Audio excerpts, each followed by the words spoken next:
माजी गृहनिर्माण मंत्री प्रकाश मेहतांचं मोठं वक्तव्य समोर आलेलं आहे।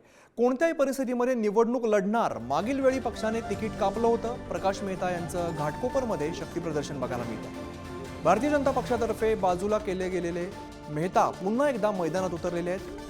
प्रकाश मेहता मित्र परिवारतर्फे आज सभेचं आयोजन करण्यात आलेलं आहे। घाटकोपर पूर्वेतून मागील निवडणुकीमध्ये मेहतांचं तिकीट कापत पराग शहा यांना तिकीट दिलं होतं आणि शहा निवडून आलेले होते।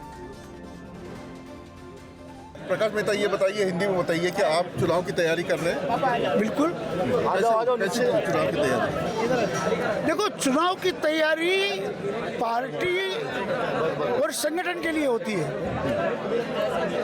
वो तैयारी तो हमारी अहोरात्र चालू रहती है, लेकिन इस बार वो सारी तैयारी में मैं एक बार फिर पार्टी से कहूँगा कि जो भी इच्छुक लोग हैं उसमें मैं भी इच्छुक हूँ।